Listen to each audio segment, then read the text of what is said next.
Bonjour, aujourd'hui j'avais envie de vous parler d'une extension que j'apprécie beaucoup, donc qui me permet d'enregistrer les notes vocales, d'offrir de la rétroaction audio, ou même qui permet à mes élèves de faire la même chose, donc c'est-à-dire d'offrir des rétroactions à l'audio ou même d'enregistrer certaines réponses à l'oral. Donc voici comment faire.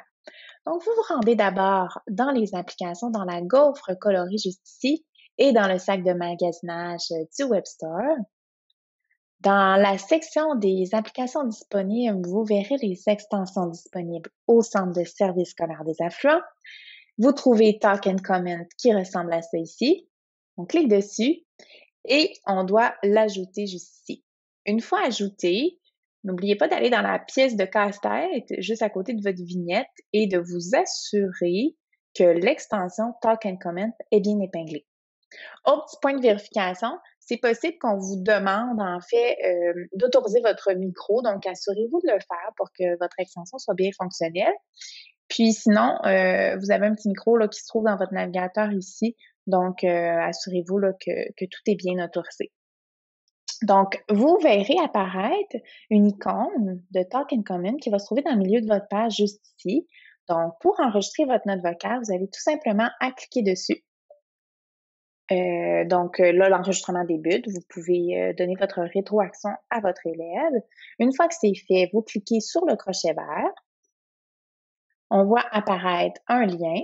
Donc, ça, ce qui est super important, c'est de vous assurer de copier, donc CTRL-C ou copier en cliquant droit, tout ce qui apparaît là dans le lien URL et non pas la parenthèse qui est Voice Note, parce que sinon, votre lien ne sera pas cliquable, donc votre note vocale ne fonctionnera pas.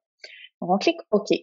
Donc, ce que vous faites, si vous êtes dans l'application Word en ligne, donc ça fonctionne comme ça ici. Donc, vous sélectionnez votre mot, ensuite vous ajoutez un commentaire, vous collez votre lien. N'oubliez pas de faire la barre d'espacement pour que votre lien soit actif et ensuite vous cliquez ici sur la petite flèche. Donc, ça va donner une rétroaction sur une partie précise du texte de l'élève. Si vous êtes dans l'application Google Documents, donc vous sélectionnez le mot, ajoutez un commentaire et vous collez votre lien. Pas besoin de faire la barre d'espacement dans cette application. Donc, simplement cliquez sur commenter et vous verrez apparaître l'icône comme ça qui est l'icône pour jouer la piste audio. Donc, superbe extension pour enregistrer, comme je vous disais, des notes vocales, offrir de la rétroaction. Et comme c'est un lien de partage, donc ce que vous pouvez faire également, c'est enregistrer une note vocale et la partager, soit par courriel ou même par un outil de messagerie que vous utilisez en classe ou votre plateforme, en fait, votre environnement numérique d'apprentissage. Donc voilà, je vous souhaite une belle fin de journée.